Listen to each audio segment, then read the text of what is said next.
Assalamualaikum warahmatullahi wabarakatuh. Apa kabar teman-teman muslimin dan muslimat semuanya? Kita mulai reaction kali ini dengan mengucapkan Bismillahirrahmanirrahim. Raditu billahi robba wa bil islami dina wa bi Muhammadin nabiyya wa rasula. Rabbi zidni ilman wahlul 'uqdatam min lisani yafqahul qawli. Mulai hari ini kita akan mencoba untuk mereaction video-video yang sudah direaction oleh saudara kita.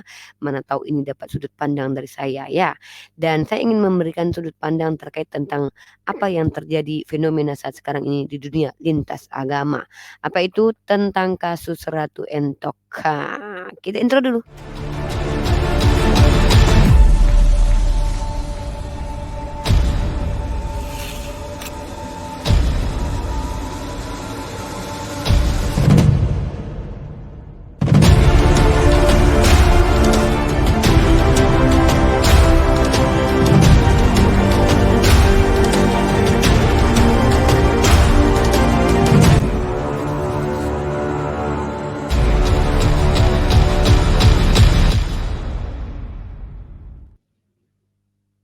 Oke teman-teman, ini saya mau reaction video yang sudah ada di Laskar Kristus ya. Di sini judulnya adalah Gempar Ratu Entok ikut ibadah bersama pendeta di penjara. Kok bisa ya?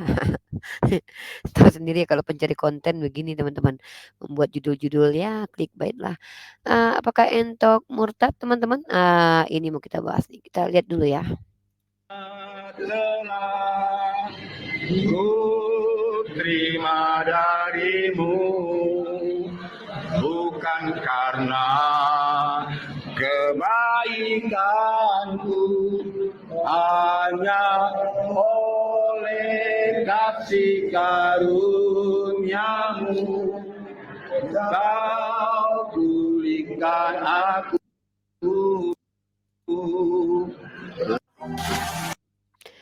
Itu sepenggal video ya dari apa namanya, kita lihat di TV Kristus ini Mas ya. kalian, pada video kali ini saya membagikan kepada kita satu video yang saya dapat dari channel saudara kita Eker Saugo. Teman-teman, di mana di situ seperti yang kalian lihat tadi di cuplikan, itu adalah Ratu Entok yang menghina Tuhan Yesus kemarin ya, melewati gambar. Tunggu dulu, ini saya bingung ini ya. Ini bagaimana lah caranya memahami diksi ini ya, menghina Tuhan Yesus.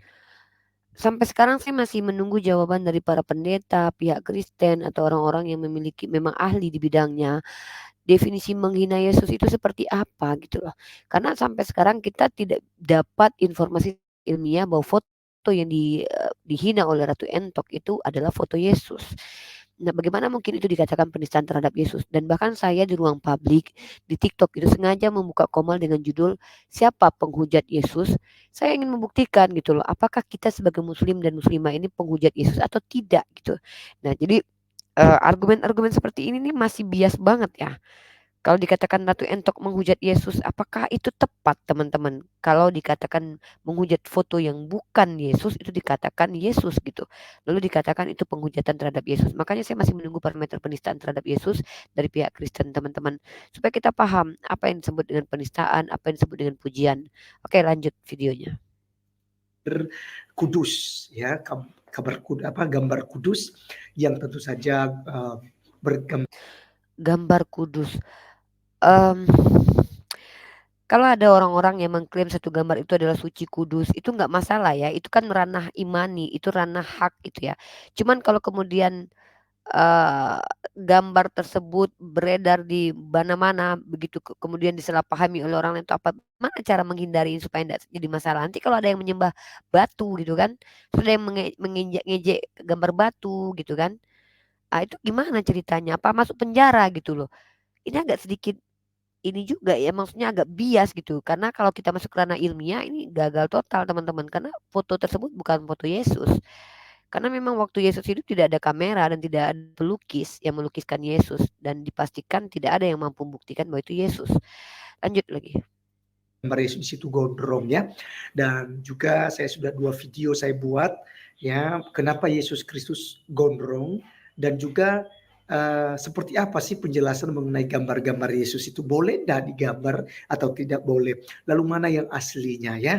Nah jadi teman-teman sekalian, sebelum saya bahas itu nanti sedikit ya, saya mengajak kita dulu untuk menonton video daripada Ratu Entok yang memang ikut ibadah ya. Tapi sebenarnya dia ini kan beragama Islam ya.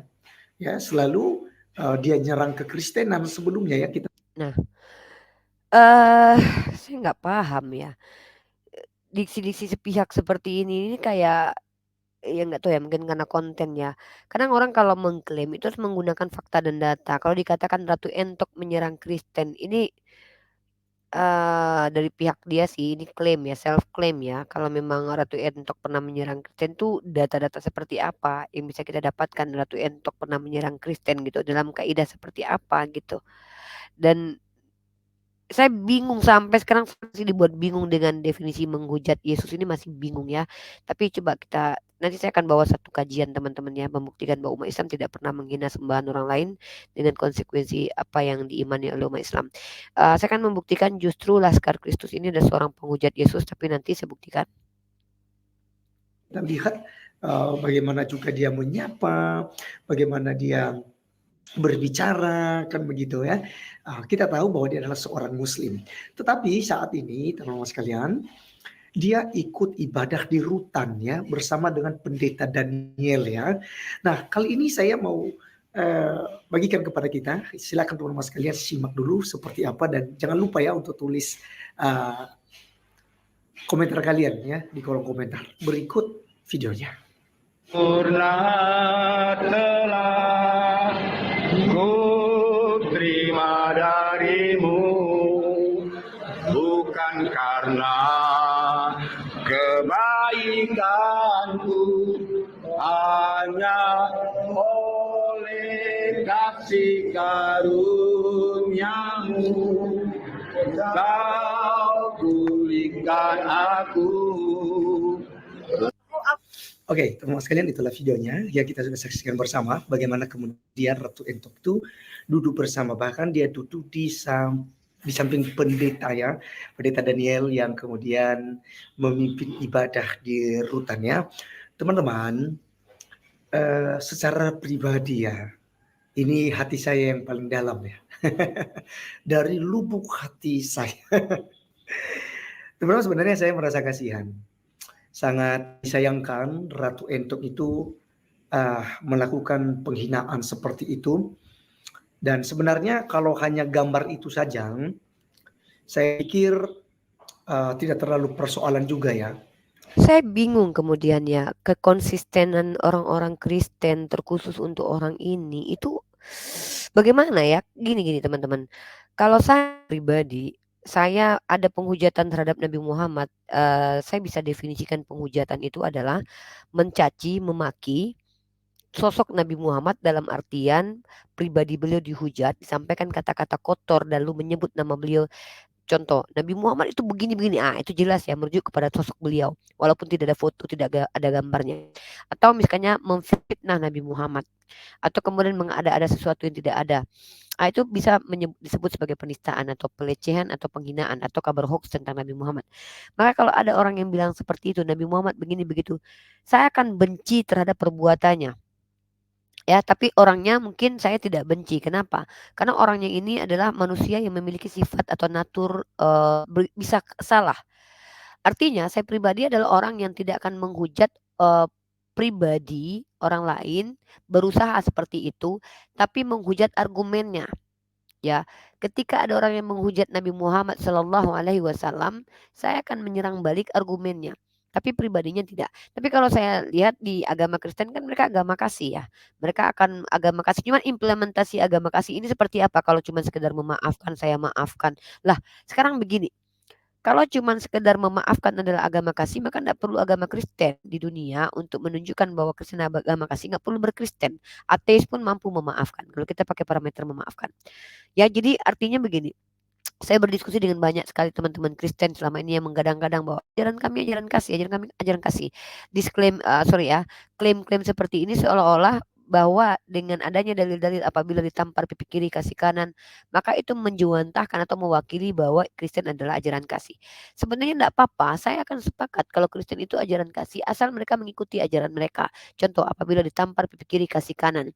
Tapi faktanya ternyata ketika kita diskusi dengan banyak pihak, salah satunya umat Kristen apologet di TikTok ataupun dimanapun saya menemukan mereka di platform diskusi, maka kebanyakan dari mereka ketika saya tanya ajaran kasih ala Yesus yaitu tampar pipi kiri kasih kanan, mereka akan menjawabnya beragam teman-teman. Ada yang bilang bahwa itu hanya alegori atau perumpamaan.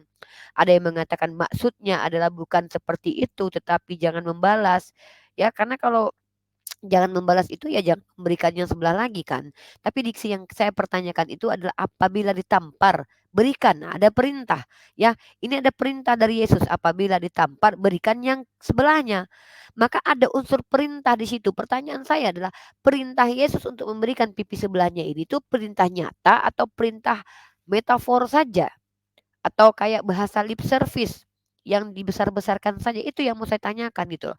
Karena kalau memang umat Kristen adalah ajaran kasih, tidak mungkin mereka akan melapor. Selama ini kita selalu dikatakan umat kalian sedikit-sedikit lapor. Kalau kita iya, saya sendiri akan menggunakan otoritas sebagai seorang warga negara Indonesia dengan melaporkan orang-orang yang menghina nabi saya. Kalau saya punya kekuasaan itu, cuman masalahnya kan kenapa saya belum ikut-ikut melapor karena sudah ada lembaga kita ya yang akan melapor. Saya tidak perlu turun tangan ya mempersibuk diri saya karena saya sibuk belajar kemudian membantah syubhat-syubhat dari teman-teman Kristen terkait bagaimana Islam yang mereka salah pahami. Nah, terkait dengan Ratu Entok, apakah Ratu Entok murtad teman-teman ya? Kalau saya bilang begini ya, kalau hanya sekedar Ratu Entok duduk bersama pendeta kemudian mendengarkan mereka bernyanyi, selagi Ratu Entok tidak mengatakan Yesus itu adalah Tuhan, maka Ratu Entok tidak keluar dari akidah Islam. Ratu Entok akan keluar dari akidah Islam ketika dia menyalahi aturan syahadat, yaitu hanya Allah adalah Tuhan, Nabi Muhammad adalah Rasul, Nabi Isa alaihissalam adalah Rasul. Tapi kalau sampai akidah dia pernyataan bahwa Yesus adalah Tuhan, maka dia masuk ke dalam murtad ya. Jadi kalau cuma duduk bersama pendeta, hanya mendengarkan mereka bernyanyi itu tidak masalah ya. Karena toh posisinya juga di rutan, di mana di situ ada sistem yang harus diikuti, ada regulasi yang diikuti, ada perintah yang harus dilaksanakan sebagai orang yang sedang didisiplinkan dalam kaidah bernegara tentunya. Nah, lanjut teman-teman, saya akan memberikan wawasan sedikit kepada teman-teman tentang bagaimana kita memahami Nabi Isa alaihissalam. Kaitannya adalah penghujatan terhadap Yesus. Kalau umat Islam mengikuti aturan Islam sebaik-baiknya, maka tidak akan pernah ada istilah bahwa umat Islam ini adalah penista agama. Kenapa? Karena Islam secara keseluruhan memiliki pengajaran. Pengajaran Islam ini pengajaran yang sangat-sangat jelas. Ya, kenapa saya katakan pengajaran Islam adalah ajaran yang sangat jelas? Perhatikan teman-teman, saya telah mengumpulkan di sini siapakah Isa putra Maryam? Maka di sini kita berdasarkan doktrin Islam dan siapakah Yesus Kristus? Maka saya mengambil dua sumber, yaitu pertama adalah Al-Quran dan kemudian adalah Bible. Nah, dalam surah An-Nisa ayat 171 ya, kita tahu ini siapa Yesus, kemudian At-Tahrim 12 dia lahir sama kelahirannya seperti Nabi Yahya, Maryam didatangi malaikat Jibril dalam rupa manusia sempurna, Maryam berpuasa tidak bicara, Maryam dipanggil sebagai ukhta Harun, Nabi Isa mengajak ke jalan yang lurus, bukan hanya Nabi Isa yang diangkat tetapi juga Nabi Idris dan juga dalam surah Maryam, kemudian pencipta Nabi Isa sama seperti penciptaan Adam. Ini adalah ayat-ayat terkait Nabi Isa ya. Kalau yang mengatakan Isa adalah ini dia. Telah kafirlah yang mengatakan Nabi Isa adalah Allah. Ini yang selama ini kita angkat sebagai materi diskusi bahwa nama Allah ini adalah nama Tuhan. Ketika mengatakan Nabi Isa itu adalah Allah, itu penghinaan terhadap Allah.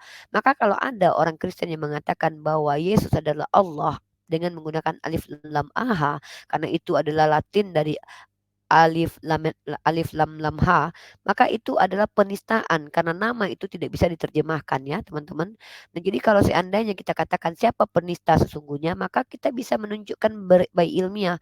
Barang siapa yang mengatakan nama Tuhan kita merujuk kepada makhluk lain, maka mereka telah menista Allah. Jadi kalau kita katakan bahwa orang-orang Kristen yang menggunakan produk LAI sebagai kitab suci yang diterjemahkan menggunakan kata Allah, maka mereka telah menghina nama Tuhan yang umat Islam. Ya, kemudian Isa adalah anak anak Allah ya. Kita baca di sini ada Al-Maidah definisi anak Allah dan kita akan ini adalah konteran-konteran saya ya, poin-poin penting saya dalam diskusi saya bikin segampang saya mengingat ya. Nabi Isa adalah hamba. Nah, ini dia. Nabi Isa adalah hamba Allah. Jadi hamba ini tidak mungkin yang disembah. Artinya Nabi Isa adalah nabi.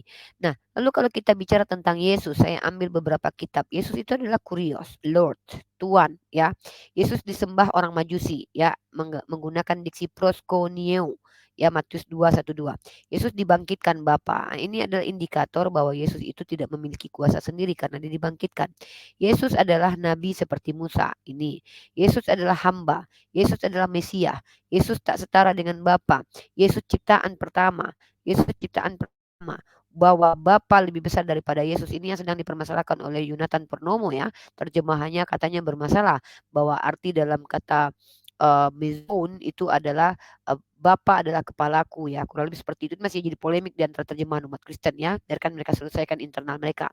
Yesus berdiri di KPR 755. Yesus duduk, Wahyu. Jadi artinya ini pertanyaan saya terkait tentang Yesus di samping Bapa, berdiri atau duduk. Ya, sorry. Ini materi-materi saya, ya. Kemudian Yesus bangkit sebagai manusia. Artinya Yesus bangkit sebagai manusia, bukan sebagai Tuhan. Lalu kalau kita bicara Roh Kudus, Roh Allah adalah roh yang dikaruniakan kepada manusia. Kemudian Yohanes 1:4-12, Allah di dalam manusia yang mengasihi. Berarti kalau ada yang mengatakan Bapa di dalam aku, ini ada dalam 1 Yohanes pasal 4:12, bahwa memang roh Tuhan itu dalam paradigma orang Kristen itu ada dalam manusia yang mengasihi. Jadi setiap ada yang mengasihi, maka ada Tuhan di dalam dirinya.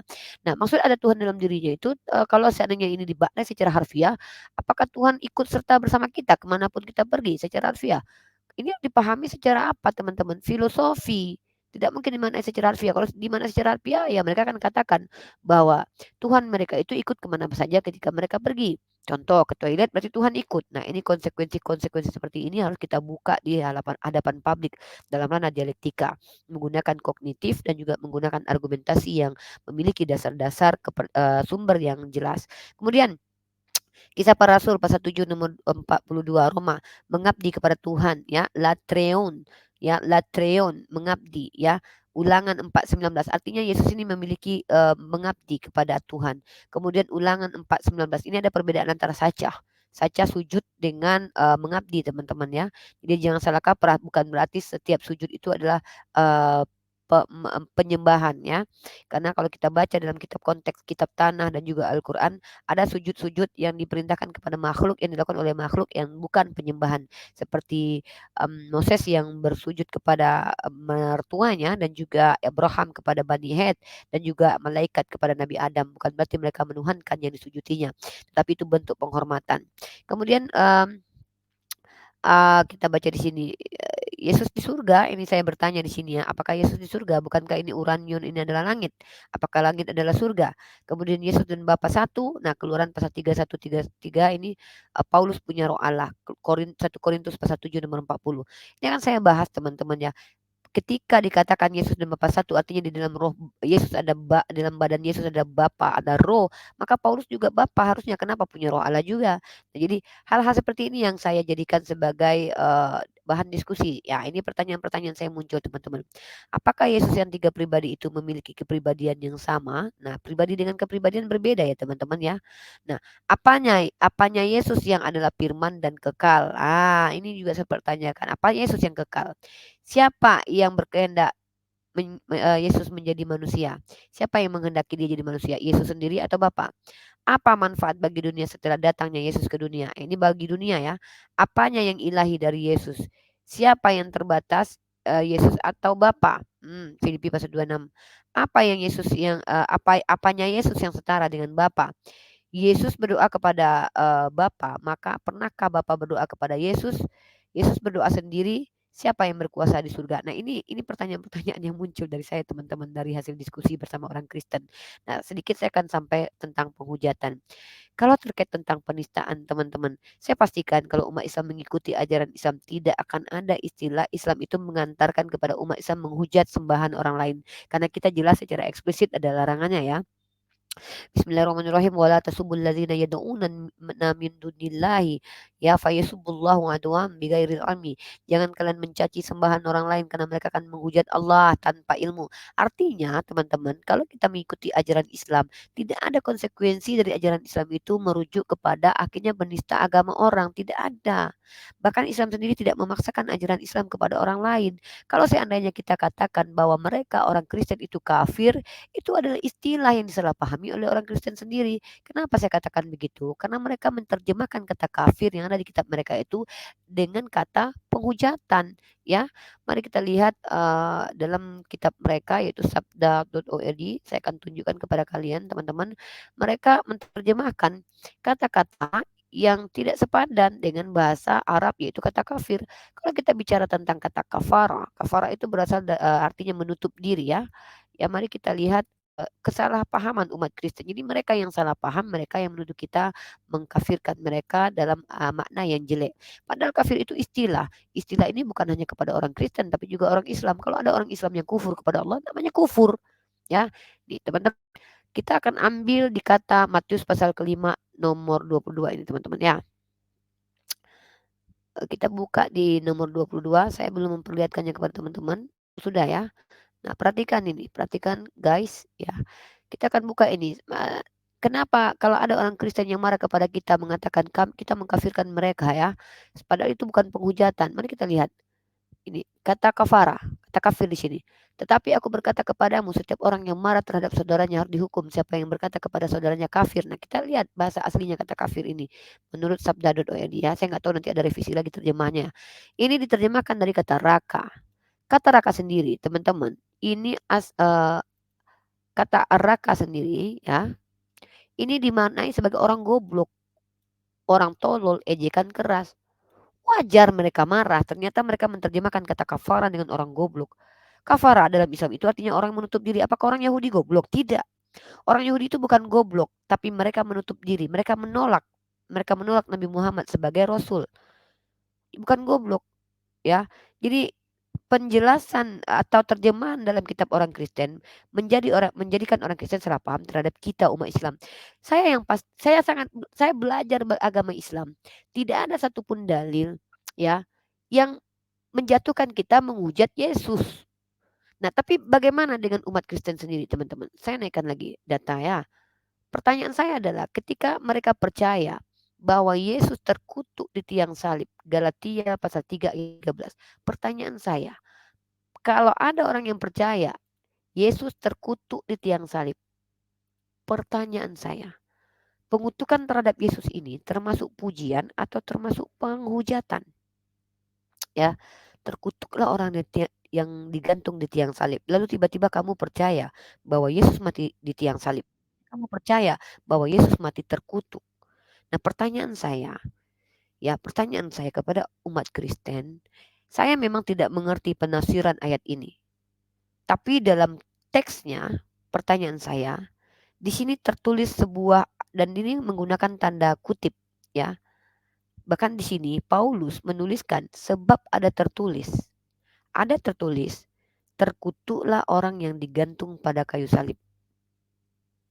Nah, pertanyaan saya, siapa ini yang terkutuk di tiang salib? Pertanyaan saya, kalau ini merujuk kepada Yesus, apakah kalian percaya Yesus terkutuk?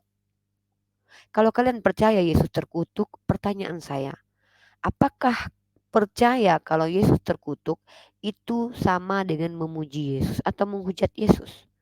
Saya percaya, misalkannya, mohon maaf, ini pertanyaan yang betul-betul muncul dari benak saya ketika diskusi dengan umat Kristiani yang mengatakan bahwa kita menghujat Nabi Isa alaihissalam atau Yesus. Ketika saya percaya seseorang mencuri, artinya saya mengatakan dia pencuri, teman-teman. Ya, ketika dia mengatakan bahwa si Anu pencuri, saya percaya dia pencuri.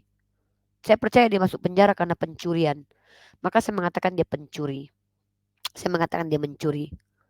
Maka ketika ada yang percaya bahwa Yesus mati terkutuk di tiang salib, apakah itu penghujatan atau pujian? Nah, kemudian juga kalau kita bicara tentang penistaan agama, teman-teman, saya selalu bertanya-tanya, apa sih parameter penistaan agama dalam agama Kristen?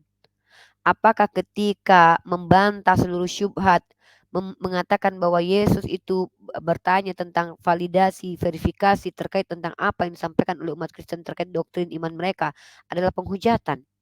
Kalau mereka tidak mau dibahas agamanya di publik, jangan siarkan agama kalian di publik, kan begitu. Jadi ketika umat Kristen menyiarkan agamanya di publik, kita seolah-olah dilarang untuk mengcounter mereka, ya. Ini yang saya selama itu masih agak rancu dengan, perilaku teman-teman Kristen. Mereka mengaku ajaran kasih, tapi justru mereka ketika kita berbeda dengan mereka, bahkan kita, membuat mereka blunder dengan bertanya kepada mereka, mereka tersakiti hatinya lalu mereka lapor. Lalu ketika seandainya kita yang tersakiti hati kita, mereka katakan kita umat lapor-lapor. Lalu kalau kita seandainya mengatakan mereka menista agama, mereka katakan jangan bela-bela Tuhan, Tuhan kami tidak perlu dibela.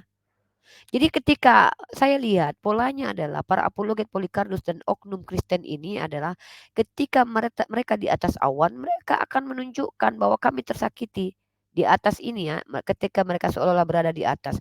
Tapi kalau mereka berada di bawah tak mampu berbuat apa-apa, mereka akan menangis, terjolimi, tersakiti gitu. Ya nggak apa-apa, kami dihantam, disiksa, kami Kristen, sudah biasa pikul salib, ya nggak apa-apa. Tapi itu ketika mereka tak mampu berbuat apa-apa. Ini terbukti, 6 tahun saya diskusi dengan mereka. Berapa kali mereka mengatakan bahwa Islam itu umat lapor-lapor, sikit-sikit lapor, ya. Tapi ketika mereka menemukan celah, mereka mayoritas di Sumatera Utara, lalu mereka lapor Ratu Entok, katakan Ratu Entok menghujat Yesus, ya kan? Nah ini pertanyaan yang muncul dari saya ini implementasi ajaran kasih ini seperti apa? Kemarin sih saya sempat mendengar salah satu apologet Kristen bernama Elia, ajaran kasih itu memaafkan. Tapi hukum biarkan jera karena Tuhan mengatakan barang siapa aku kasihi maka dia aku tegur. Ya, kalau begitu setiap Tuhan yang memiliki surga dan neraka juga begitu. Ya apa bedanya dengan ajaran lain? Ya tidak perlu mengajarkan ajaran kalian kepada ajaran lain lah sama saja. Nggak ada hebatnya kan begitu ya. Nah, jadi kalau seandainya memang tidak ada hebatnya karena setiap ajaran juga Tuhan yang menghukum kalau seandainya mengasihi umatnya ya ya saya pikir tidak bisa dikatakan bahwa Kristen adalah ajaran kasih. Karena setiap ajaran kasih begitu. Ya kalau definisi kasih artinya adalah memaafkan ya orang ateis tak beragama pun bisa memaafkan. Nah, kenapa saya bertanya seperti ini? Karena saya sering berhadapan dengan umat Kristen yang mohon maaf agak jumawa kalau bicara tentang ajaran kasih. Mentang-mentang ada ajaran ditampar pipi kiri kasih kanan, tapi ternyata beberapa orang mengatakan itu metafor. Lalu ketika kita minta konfirmasi apa implementasi ajaran kasih, ya kami maafkan tapi kami tetap lapor. Ya, kami juga umat Islam begitu, tapi kami tidak perlu juga katakan kami ajaran kasih. Kami juga begitu, perkara memaafkan kami bisa memaafkan, itu masuk di ruang internal, nggak perlu dibuktikan, kan itu masuk di wilayah hati. Tapi dalam implementasi bagaimana cara kami memaafkan? Contoh ya, ketika ada penistaan oleh siapa si Candy, ya dia pura-pura bersahadat, didatangi oleh pihak umat Islam. Ya, kami melapor kalau seandainya sudah ada permintaan maaf dapat kami maafkan selesai. Yang kami minta adalah sikap, ya. Nah, kemudian juga beberapa kali beberapa orang ya seperti Ibu Darni menghujat, mempelintir Al-Qur'an, memaksakan kepada saya waktu debat didatangi oleh APII. Ya, dengan kebaikan dia mengatakan saya salah dan segala macam, kita ampuni, kita maafkan, itu implementasi ajaran kasih dalam Islam. Tapi ketika dia mulai menunjukkan kepalanya yang congkak, seperti kiamat justru tambah menghujat, ya kita wajib laporkan ke kantor polisi dan minta untuk ditindaklanjuti. Sama sebagaimana yang dilakukan oleh anak Batak yang membuat video baru-baru ini menghujat agama Islam, kita harus laporkan. Ya, kalau seandainya dia berbuat sudah bertaubat, ya kita tidak boleh melampaui batas. Jadi begitu standarisasi ajaran kasih ini yang saya pertanyakan kepada setiap umat Kristen. Kalau hanya sekedar memaafkan lalu tetap prosesi hukum tetap berlanjut, ya nggak ada beda dengan ajaran lain. Ya sudah, tidak perlu menggaung-gaungkan ajaran kasih gitu kan, melebih-lebihkan perkataan itu. Karena sama saja dengan ajaran yang lain. Orang Hindu saya pikir juga pemaaf, orang Buddha juga pemaaf ya. Dan orang-orang ateis pun pemaaf, saya percaya itu. Banyak mereka-mereka yang tidak apa namanya, tidak brutal, baik. Ini bahkan orang yang tidak beragama pun. Jadi kemudian yang saya pertanyakan ini adalah klaim bombastis, kami ajaran kasih, tampar pipi kiri kasih kanan. Ini yang saya pertanyakan selama ini teman-teman, karena selama ini mereka selalu mengatakan umat Islam itu radikal, telolis, dan segala macam. Tapi yang terjadi apa teman-teman? Sejarah membuktikan, lihat perang salib terjadi apa, itu unsur keagamaan di mana ada ego orang beragama di situ untuk merusak peradaban. Kemudian kita lihat bagaimana tragedi Poso teman-teman, kedua agama saling ego, saling bantai, 5 ribuan orang tewas. Kalau kita lihat zaman sekarang di sosial media, mari kita kumpulkan data-data penghujatan Islam kah atau Kristen kah? Mari. Ya kalau secara doktrin, mari kita lihat kenapa umat Kristen membenci Nabi Muhammad. Mereka tidak mengenal Nabi Muhammad dan sementara kami sendiri tak pernah membenci Yesus. Justru kalau kami membenci Yesus, kami gagal sebagai seorang muslim. Karena kami percaya bahwa Yesus nama Yunani dari orang yang dianggap sebagai Nabi anak Maria. Dari kata Isou yang ditambahkan kata us, Yesus, ya itu adalah seorang muslim. Kenapa? Karena dia aslam, dia tunduk patuh kepada Bapa, dia membawa damai. Walaupun di ayat Kristen, di ayat kitabnya orang Kristen itu ada secara teks, ya secara terjemahan ditemukan bahwa Yesus datang tidak membawa damai, walaupun nanti terminologi atau penafsirannya itu ya diserahkan kepada umat Kristen. Artinya apa? Jangan terlalu jumawa dengan apa yang kita imani. Karena ketika dikritisi oleh orang lain tak mampu kita jelaskan, maka apa yang kita sampaikan bisa blunder, bisa dihancurkan argumen itu. Maka diskusi lintas agama ini adalah bukan mengkritisi agama, tapi mengkritisi statement dan apa yang kau ucapkan di ruang publik tentang agamamu. Kita pun bisa didebat kalau dia berbicara tentang agama Islam tidak sesuai dengan parameter Islam. Harus didebat. Jangankan Kristen, orang Islam bicara nggak pakai data dan fakta. Harus didebat. Apalagi orang Kristen yang bicara nggak pakai data dan fakta. Ya, tapi kalau kita bicara tentang imani, iman itu urusan intern. Nggak usah dibicarakan di publik. Jangan naik ke koma-koma diskusi. Ya, jadi teman-teman, saya menghimbau untuk seluruh umat Islam. Tunjukkan bahwa kita rahmatan lil alamin. Kalau kita ikuti ajaran Islam yang sesungguhnya tidak akan jatuh karena menghujat sembahan orang lain. Karena ada perintah dan larangan dalam Islam yang mengajarkan untuk tidak menghina sembahan orang lain. Masya Allah, maha benar Allah dengan segala firman-Nya. Ya kurang lebih seperti itu yang harus saya sampaikan. Semoga kita sehat semua dan terjaga lisan kita dan perbuatan yang dimurkai oleh Allah. Wabillahi taufiq wal hidayah. Assalamualaikum warahmatullahi wabarakatuh.